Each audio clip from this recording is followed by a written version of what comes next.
ग्राम पंचायत में इस जनसंपर्क कार्यक्रम में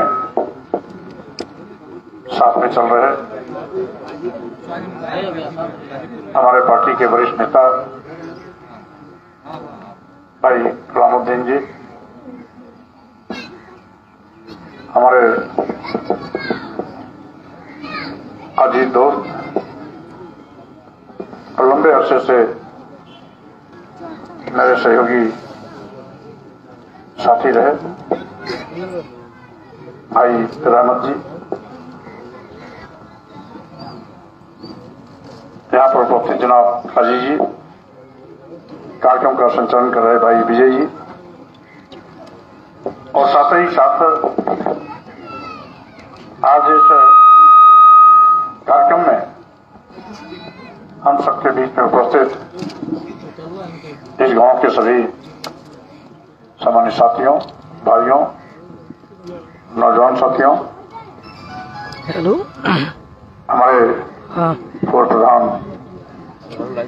नमस्ते भाई आफ्ताब अंसारी जी, हाँ ठीक है पूर्व ग्राम प्रधान भाई सैयद असगर हसन जी, अभी भैया हम बात कर रहे हैं, पूर्व ग्राम प्रधान भाई रामायण प्रसाद जी,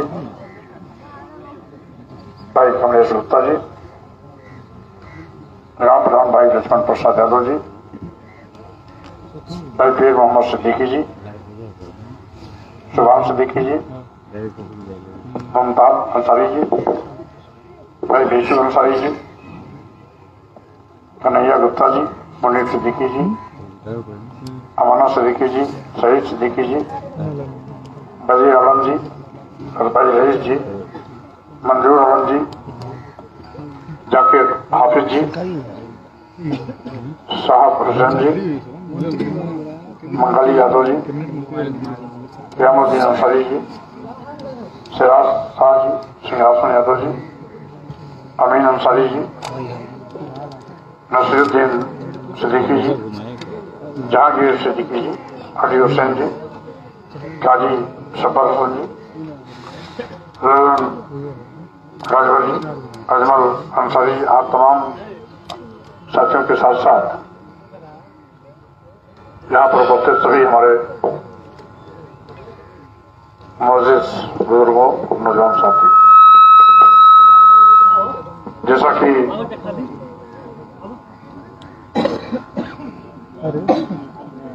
आज उत्तर प्रदेश जल रहा है,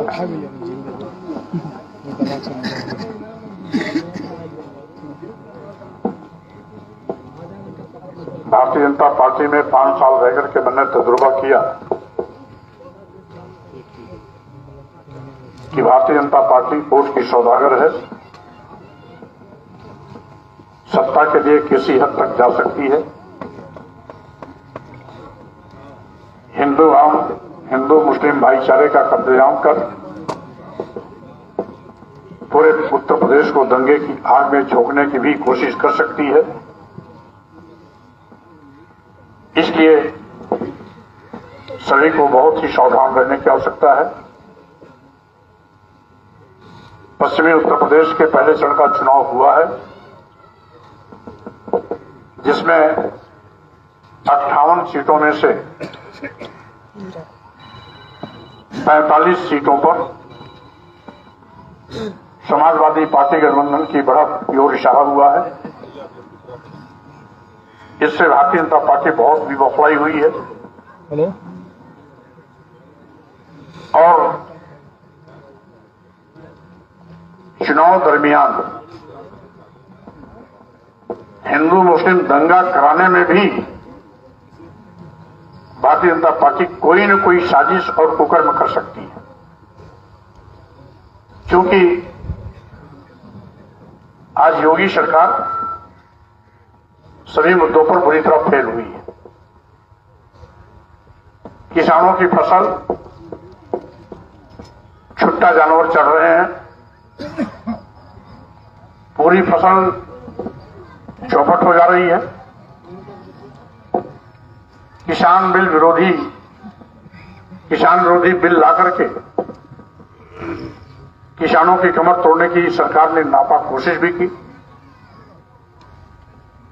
यहां तक कि लोकतंत्र में पहली मर्तबा ऐसा देखने को मिला कि सालों साल किसानों को खुले आसमान के नीचे बैठना पड़ा, धरना आंदोलन करना पड़ा, दर्जनों लोग से ज्यादा शहीद भी हुए। सरकार का दिल नहीं पसीजा, वोट करीब आया, जनाधार खिसकने का डर सताने लगा। जल्दी जल्दी में बिना किसानों से बात किए किसान बिल भी वापस हो गया। योगी सरकार जब से बनी है आज तक कोई भी नौकरी की परीक्षा हेलो, हाँ, पारदर्शी तरीके से पूरी नहीं हुई। या तो पर्चा लीक आउट हुआ, कहाँ पे हैं? या वो एग्जामिनेशन भ्रष्टाचार की भेंट चढ़ा। इसमें नौजवानों को नौकरियां तो नहीं मिली, नौकरी के नाम पर पुलिस की लाठियां उसे जरूर खानी पड़ी। यही नहीं, देर रात हो जाएगा। आज जो दलित समाज कहिए तो मैं और लोकेशन पिछड़ा समाज भेज दीजिए। यानी अनुसूचित जात, अनुसूचित जनजाति और पिछड़ा वर्ग, जिसको बाबा साहब डॉक्टर अम्बेडकर ने भारतीय संविधान के माध्यम से आरक्षण की व्यवस्था दिया था, उस आरक्षित जगहों पर भी योगी जी अपने चहेतों को बैठा रहे हैं। 69,000 शिक्षकों की भर्ती हुई, जिसमें 19,000 आरक्षित पदों पर जो परीक्षा में मेरिट पर पास पाए गए, नौकरी के लिए अर्ह पाए गए, उनको नियुक्ति पत्र देकर अपने चहेतों को दे दिया। ये केवल हम नहीं कह रहे, पिछड़ा वर्ग आयोग भारत सरकार, जिसको भारतीय जनता पार्टी ने बड़ा अपनी पीठ थपथपाई कि मोदी जी ने इसको संवैधानिक दर्जा दिया। मोदी जी ने जिस पिछड़ा वर्ग आयोग को संवैधानिक दर्जा दिया, उस पिछड़ा वर्ग आयोग भारत सरकार ने यह टिप्पणी की योगी सरकार पर कि 19,000 आरक्षित पदों पर अनियमित और मनचाहे तरीके से मुख्यमंत्री जी ने जो सामान्य वर्ग के लोगों को नियुक्ति पत्र दिया है, वो संविधान की मंशा के विपरीत है। इसको सुधार करें, जी। आरक्षित पदों पर आरक्षित वर्ग के लोग को बैठाएं। हेलो, मुख्यमंत्री ने गलती स्वीकारी भी, लेकिन एक भी नियुक्ति पत्र किसी दलित और पिछड़े वर्ग के आदमी को जो उसके लिए सुनिश्चित थी, उस पर नहीं दिया। सामान्य वर्ग के हम विरोधी नहीं, सामान्य वर्ग के गरीबों के लिए आरक्षण लागू हुआ 10%, हम लोगों ने उसका स्वागत किया। लेकिन आरक्षित पदों पर भी जिस पद पर अनुसूचित जात, जनजात और पिछड़े वर्ग के लिए सुरक्षित है, वहां जाना है, उस पर भी अपने चहेतों को बैठा दिया। यही नहीं, आज पूरे उत्तर प्रदेश के मेडिकल कॉलेज में, चिकित्सा विश्वविद्यालय में, पीजीआई जैसे उच्च शिक्षण संस्थान में मुख्यमंत्री जी अपने जात जाति विशेष लोगों को एकाएक एक भर्ती कर रहे हैं मनमाने तरीके से। एक तरफ नारा देते हैं 80-20 का। 80-20 क्या भाई? आपका तो नारा है सबका साथ सबका विकास। तो जब सबका साथ का नारा है तो 80-20 कहां से आ गया? यानी 80-20 का मतलब है हिंदू मुस्लिम के बीच में खाई पैदा करना, हिंदू मुस्लिम के बीच में बंटवारे की लाइन देना। और सही बात यह है कि न ये हिंदू के है न मुसलमान के है। हेलो, अगर ये हिंदू के होते तो 25% दलित, बीचवा में भाई वो दलित भी तो हिंदू है। उसका आरक्षण आप क्यों निकल गए? अगर आप हिंदू के इतने खैर ख्वाह होते तो 25% दलित भी हिंदू है, उसके आरक्षण को आप क्यों खा गए? 54% पिछड़ा वर्ग वो भी हिंदू है, उसके आरक्षण पर अपने चहेतों क्यों बैठा दिया? क्या आप मानते हो कि दलित और पिछड़ा हिंदू नहीं है? अगर दलित और पिछड़ा हिंदू नहीं है तो योगी जी मैं आपसे सवाल करता हूं, क्या केवल आपकी बिरादरी हिंदू है? अगर आपकी बिरादरी हिंदू है तो आपको मुबारक हो, दलित और पिछड़े मिलकर के आपकी सरकार को उखाड़ फेंकने का काम करेंगे, आपको माफ नहीं करेंगे। 80-20 क्यों? 80-20 क्यों? मुसलमान क्या आपके भाई नहीं है? क्या मुसलमान के पुरखों ने इस देश की आजादी के लिए अपनी कुर्बानी नहीं दी? इतिहास इस बात का गवाह है। इस देश की आजादी के लिए अगर सरदार भगत सिंह ने फांसी के तख्ते पर चूमा, राम प्रसाद बिस्मिल रोशन सिंह ने फांसी के तख्ते पर चूमा, तो वहीं पर अशफाकुल्लाह खान ने भी हंसते हंसते देश की आजादी को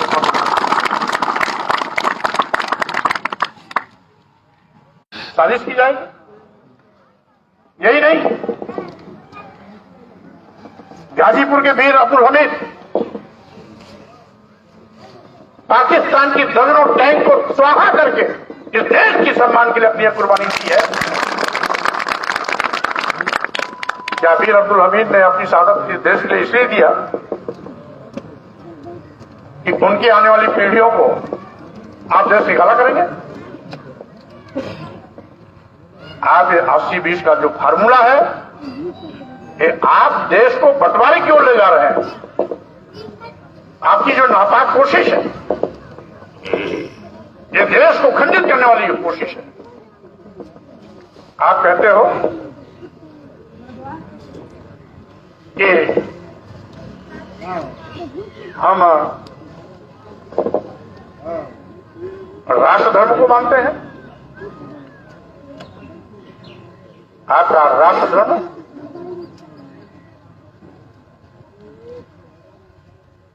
केवल दिखावा है। आपको आपकी जो कारनामे हैं वो राष्ट्रद्रोह वाले, और राष्ट्रद्रोह वाले जो कारनामे हैं वो राष्ट्र धर्म की बात कभी नहीं कर सकते। राष्ट्र धर्म तो यह है जो भारतीय संविधान संदेश देता है, समतामूलक समाज की स्थापना, धर्मनिरपेक्ष पंथ निरपेक्ष समाज की स्थापना, हिंदू मुस्लिम सिख ईसाई सब हैं आपस में भाई भाई की बात। और इसीलिए आज भारतीय जनता पार्टी के खिलाफ समाजवादी पार्टी के नेतृत्व में राष्ट्रीय लोकदल के नेता जयंत चौधरी, जो चौधरी चरण सिंह के पोते हैं, भारतीय समाज पार्टी के राष्ट्रीय अध्यक्ष भाई ओम प्रकाश राजभर जी और हमारे एक दूसरे पार्टी के नेता संजय चौहान जी, जनवादी के नेता राष्ट्रीय अध्यक्ष संजय चौहान जी से सब मिल करके गठबंधन किया। मैंने मंत्री पद से इस्तीफा इसीलिए दिया क्योंकि मैं सरकार में रह करके सारे इनके पापों का एक एक लेखा जोखा इकट्ठा करता रहा, और जब मौका आया, नए जनादेश की बारी आई, तो मैंने फैसला किया कि जिस सरकार ने किसानों पर लाठियां बरसवाई हो, जिस सरकार ने नौजवानों को नौकरी के नाम पर पुलिस की लाठियां खिलाई हो, जिस सरकार ने दलितों और पिछड़ों के आरक्षण पर डकैती डाली हो, जिस सरकार ने किसानों की फसल जानवर से चरवा ली हो, जिस सरकार की गतिविधियों से आज छोटा मध्यम व्यापारी चौराहे पर खड़ा हो गया हो, और जिस सरकार की गतिविधियों से आज हिंदू मुस्लिम भाईचारा खतरे में पड़ा हो, उस भारतीय जनता पार्टी को उत्तर प्रदेश से उखाड़ फेंकता है और समाजवादी पार्टी सरकार में।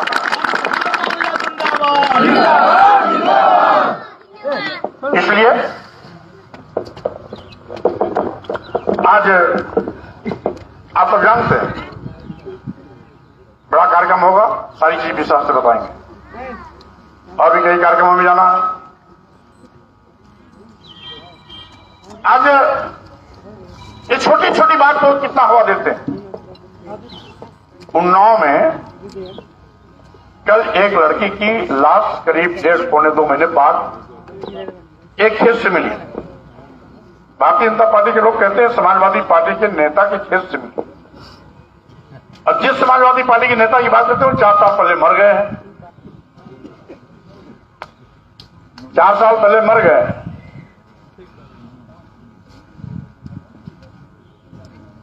और घटना है जनवरी की। योगी जी, आपकी सरकार और आपकी पुलिस इतनी काबिल होती तो ना लड़की का अपहरण होता, ना लड़की के साथ बलात्कार होता, ना लड़की की हत्या होती। जिस दिन लड़की गायब हुई उसी दिन घर वालों ने पुलिस को तहरीर दिया।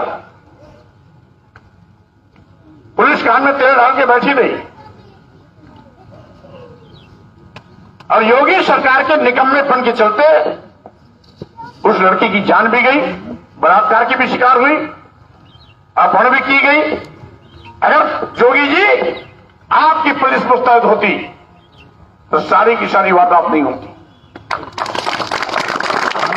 अपने पुलिस को आप दोषी न मान करके खड़ा के खेत में लाश मिली ये कहकर के अपने पाप का चादर किसी और पर डालना चाहते हो। और एक चीज और, आपकी पुलिस को रोका कि सिर्फ बड़ी कार्रवाई न हो। इसलिए आपका जो तानाशाही रवैया है उसी की देन है कि आज पुलिस भी तानाशाह बन गई। आपके गोरखपुर में एक व्यापारी की हत्या योगी जी की पुलिस ने किया। एक होटल में एक बड़े व्यापारी की हत्या योगी की पुलिस ने गोली मार के किया। गगहा थाने में 7 हत्याएं 40 दिन के अंदर हुई गोरखपुर में। सीओ यसो नहीं हटाए गए क्योंकि योगी जी की बिरादरी के।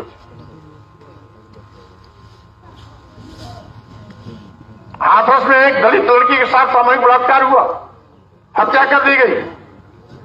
उसका सम्मानजनक दाह संस्कार भी नहीं करने दिया योगी की पुलिस ने।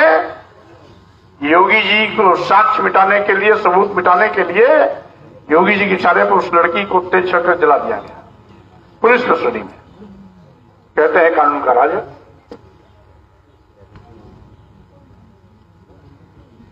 अगर योगी जी की बिरादरी कोई अपराधी है तो बहुत पाक साफ है, लेकिन योगी जी की जात के इतर अगर कोई अपराधी है, कोई ब्राह्मण समाज में है अपराधी तो इनकाउंटर का शिकार, कोई यादव समाज में अगर इत्तेफाक कोई निकल आया इनकाउंटर का शिकार, कोई अन्य जात में कोई निकल के आया इनकाउंटर का शिकार, कोई मुस्लिम समाज में निकल के आया इनकाउंटर का शिकार। और अगर योगी जी का बिरादरी है तो पुलिस लाइन के बगल में जौनपुर में क्रिकेट खेलता दिखाई पड़ता है जिसके ऊपर सैकड़ों केस है और बड़े अपराधी। अंधा बाटे रेवड़ी अपन अपन कर दे। इसे साथियों, मैं आपके बीच में आया हूं क्योंकि योगी सरकार की विदाई का मैंने संकल्प लिया। योगी सरकार को उत्तर प्रदेश से उखाड़ फेंकने का संकल्प मैंने लिया। भारतीय जनता पार्टी को नाबूद करने का फैसला मैंने किया। इसलिए भारतीय जनता पार्टी हर तिकड़ करेगी स्वामी प्रसाद मौर्य को घेरने के लिए, हर तिकड़ करेगी। और उस तिकड़ की गांठ का जवाब आप लोगों को देना है। इसलिए मैं आपके बीच में आया।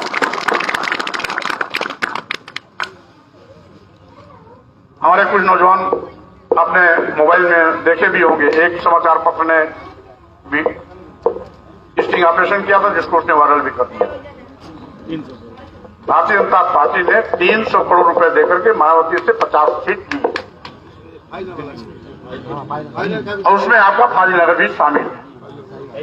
वो 50 सीट इसलिए लिया है कि सीट नाम रहेगा बीएसपी का, फंडिंग और लड़ाने का काम करेगी बीजेपी। वो मात्र समाजवादी पार्टी गठबंधन के कैंडिडेटों को हराने के लिए काम कर रहे हैं। और मायावती ने तो पब्लिकली बोल भी दिया, मोबाइल पर है, हाँ वीडियो भी है, कि जहां बहुजन समाज पार्टी देखे कि अगर कोई समाजवादी पार्टी का कैंडिडेट जीत रहा है तो समाजवादी पार्टी के प्रत्याशी को हराने के लिए बीजेपी को जिता देना, ये मायावती का बयान, ये मायावती का बयान है कि समाजवादी पार्टी के प्रत्याशी को हराने के लिए बीएसपी वाले बीजेपी को जिताने का क्या संकेत देते हैं। इसे साथियों, आज घर घर में रेडियो है, घर घर में टीवी है, हर बच्चे के पास मोबाइल है। मोबाइल में सारी खबरें दन तत्काल आती रहती हैं, बताने की आवश्यकता नहीं, सब आप जानते हैं। इसलिए मेरी आपसे दरख्वास्त है कि आप सब पूरी ताकत के साथ